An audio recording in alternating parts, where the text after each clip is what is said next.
جی اسرائیل نے ایک United nation کی اسمبلی میں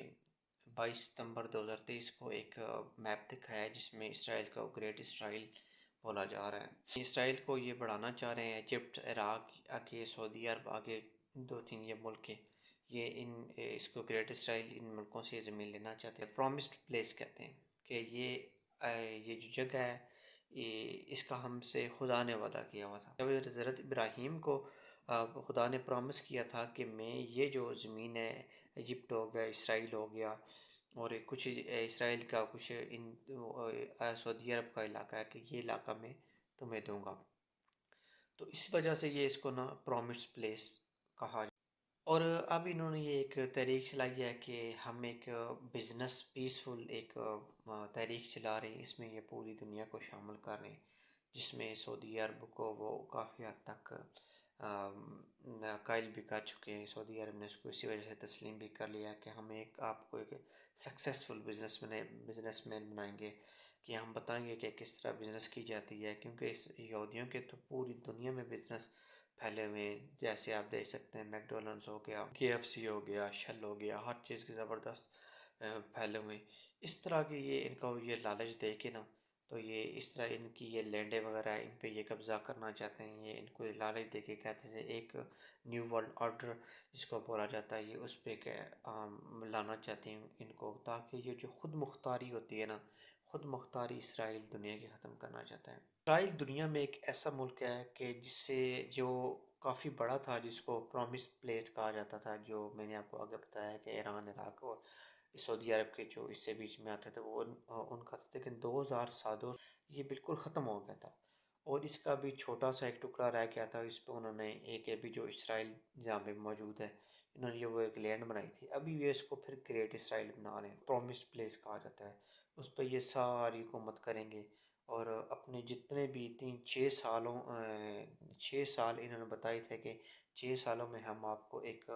اچھے بزنس کی ٹپس وغیرہ دیں گے سعودی عرب والوں کو، اور جتنے بھی اس اسمبلی میں یا اس بل میں شامل ہوں گے ہم انہیں ایک سکسیسفل بزنس مین بنا دیں گے، لیکن یہ سارے ایک غلامی کی طرف جا رہے ہیں۔ اور جب اس کے 3.5 سال پوری ہو جائیں گے تو یہ اپنی اصلی روپ پہ آ جائے گا، اور کہے گا دیکھو میں نے آپ کو ٹیکنالوجی دی ہے، میں نے آپ کو سکسیس کیا ہے، میں نے آپ کو بزنس بتائے اپنے جیسا بنایا،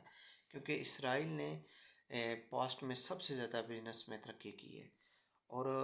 سب سے زیادہ وہ سکسیس ہوا ہے بزنس وغیرہ میں، اس وجہ سے دنیا اس کے پاس جائے گی، بولے گی کہ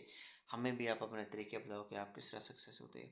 تو وہ ٹیکنالوجی ان کو جب دے گا، اس کو کامیاب لوگوں کو کرے گا، تو بولے گا کہ تم مجھے سجدہ کرو، کیونکہ جو ایک دجال ہوگا یہ اسرائیلی لوگوں میں سے ہی آئے گا۔ اور حضرت عیسیٰ علیہ السلام سے کسی نے پوچھا کہ آپ واپس کب آؤ گے دنیا میں، تو انہوں نے بائبل میں اندر لکھا ہوا کہ انہوں نے بتایا تھا کہ جب نیشن سے لڑے گی، وبائیں پھیل جائیں گی، جس طرح کرونا ہو گیا، ابھی انڈیا میں وبائیں پھیلی ہوئی، اس طرح پھیلی ہوئی ہو جائیں گی کہ قوموں پر ظلم کریں گے۔ نیشن سے مراد یہ ہوتی ہے کہ جس روس اور یوکرین کی جنگ ہو رہی ہے، اور پاکستان پہ جو حالات بنے ہوئے ہیں، آپس میں لڑ رہے ہیں، تو یہ نیشن کی ہوتی ہے لڑائی۔ اور کرونا ہو گیا، اس طرح ہنتا وائرس ہو گیا، دوسرا وائرس ہو گیا، اس طرح کے یہ وائرس وغیرہ پھیلا دیں گے، اس وقت یہ حضرت عیسیٰ علیہ السلام کا ظہور ہوئے گا، اور دجال بھی تقریباً اسی ٹائم ہی آئے گا، وہ انہی میں سے ہوگا، اور وہ بولے گا کہ مجھے سجدہ کرو، لیکن خدا یہ کہتا ہے کہ میرے علاوہ سجدہ کسی کو جائز نہیں ہے۔ اگر میں اجازت دیتا اپنے علاوہ کسی اور کو سجدے کی، تو ایک بیوی کو کہتا کہ وہ اپنی ہسبینڈ کو کرے سجدہ۔ تو یہ سارے لوگ ان کے جالوں میں پھنس رہے ہیں، ان کے علم میں پھنس رہے ہیں، یہ سب ان کو گمراہ کرنے کی یہ طریقے ہیں کہ کس طرح یہ لوگوں کو لالچ دے کے اپنی طرف مائل کر رہے ہیں۔ ان کو خدا سے جنگ کرتا ہے نا، وہ کبھی بھی جیت نہیں سکتا، کوئی نہ کوئی مسیح کھڑا، حضرت عیسیٰ علیہ السلام ہی آئیں گے، ان کے ساتھ جنگ کریں گے، انشاءاللہ ان کو نیست و نابود کریں گے، انشاءاللہ پاکستان ان کے جان سے میں نہیں آئے گا، ہماری افواج پاکستان ان کے کوئی نہ کوئی اقدامات انشاءاللہ کوئی نہ کوئی کر چکی ہوگی۔ یہ پاکستان سے اس طرح ڈرتے ہیں جس طرح ایک انسان آگ سے ڈرتا ہے، یا کوہ ایک پتھر سے ڈرتا ہے، اس طرح ڈرتے ہیں پاکستان میں۔ ہم انشاءاللہ ان کے جان سے میں نہیں آئیں گے، نہ ان کو تسلیم کریں گے، اور ان کا مقابلہ کریں گے۔